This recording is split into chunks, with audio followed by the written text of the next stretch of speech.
Good day and welcome back to another DBZ Dokkan Battle video. In this video we're going to be taking a look at the Strength LR Bulma and how she does at 55% in the Hidden Potential system.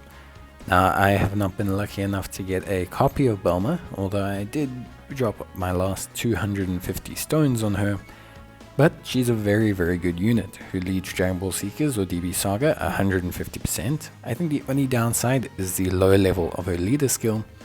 She greatly raises attack and defense for one turn on both her 12 and 18 key, with her 18 key providing her with a high chance, which is 50%, of landing a critical hit. She activates the entrance animation upon entry once only, has key +3 and guards all attacks for 7 turns from the start of turn.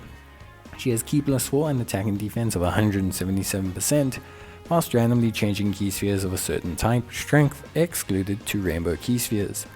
She also has damage received of -7% at the start of each turn, up to 77%, and an additional attack and defense of 17%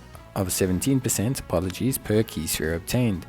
She also gets an additional attack of 77% with 3 or more key spheres obtained, and gives all allies key of 3, and attack and defense of 37%, self-excluded for 2 turns with 5 or more key spheres obtained.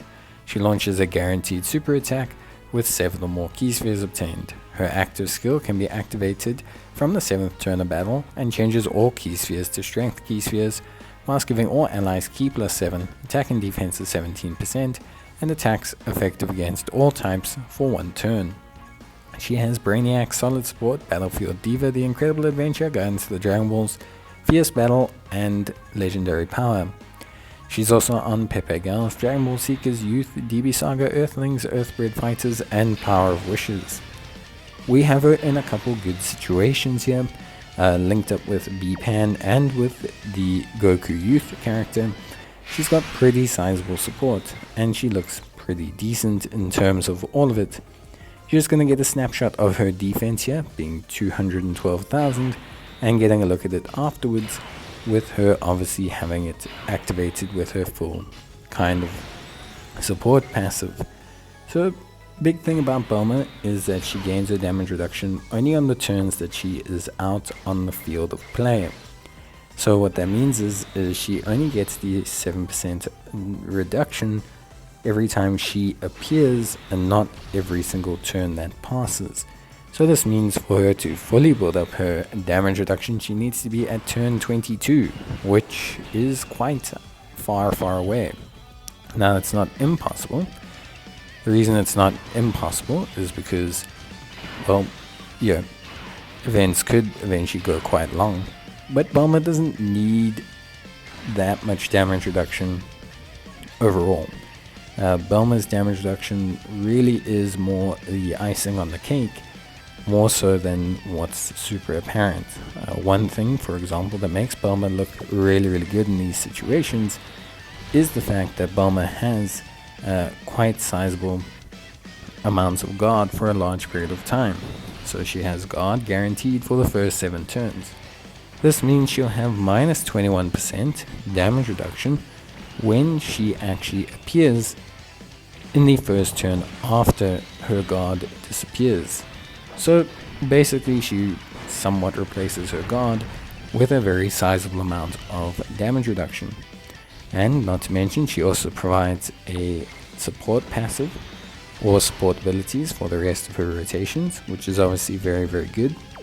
You can see quite clearly that with just a decent chunk of orbs, 55% Bulma is getting to 300k defense, and this will be greatly raised by her super attacks. Both her 12 and 18 key provide her with additional defense, so that defense is going to skyrocket quite rapidly. She is also providing a 2-turn support buff, which means she's actually actively augmenting both rotations, her current rotation and the rotation afterwards, which is pretty impressive, to be honest with you. It's probably one of the first times I've ever actually seen that implemented on a unit that isn't an active skill. So, for example, Gine and Bardock, or Gine and Bardock, they have a attack buff that lasts for 2 turns, but this is only on their active.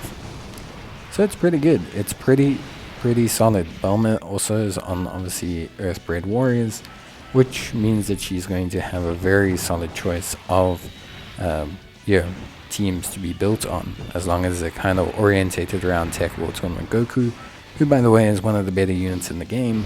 It's kind of a no-brainer that she's going to be able to feature on these teams.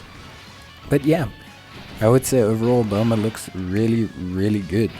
You can see in all these situations that she's hitting incredibly good attack stats, she's hitting very solid defensive stats, plus not to mention all the support she's providing, the keys she's providing, the additional benefits that she's providing beyond just her actual capabilities.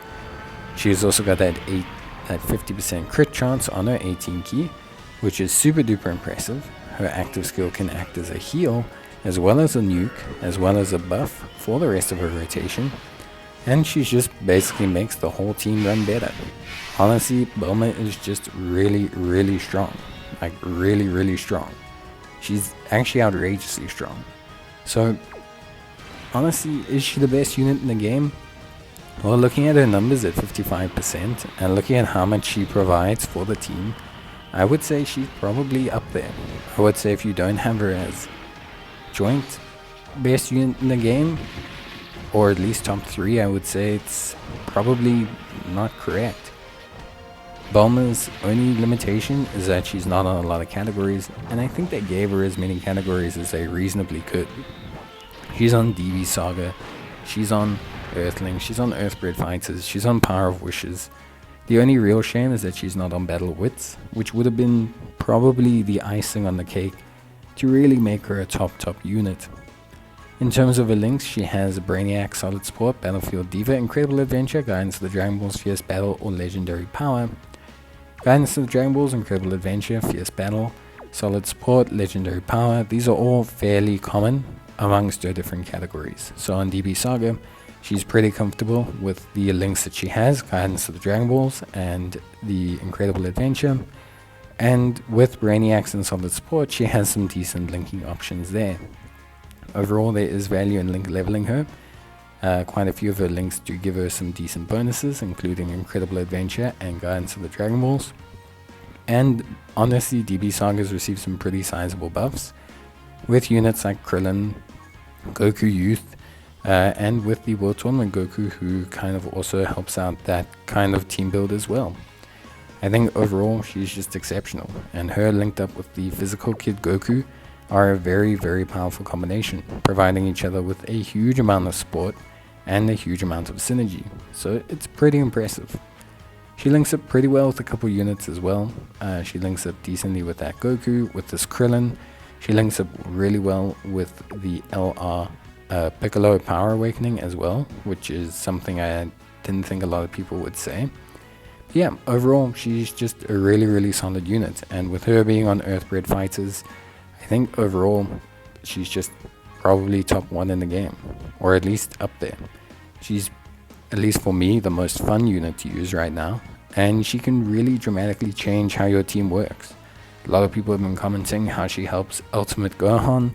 A lot of people have been commenting how she solves a lot of key issues, because she basically allows you to add 2 key to your team, which is great. So I think overall Bulma is exceptional. Her banner is unfortunately terrible, but she is great. But that's it from me. See you next time. Bye.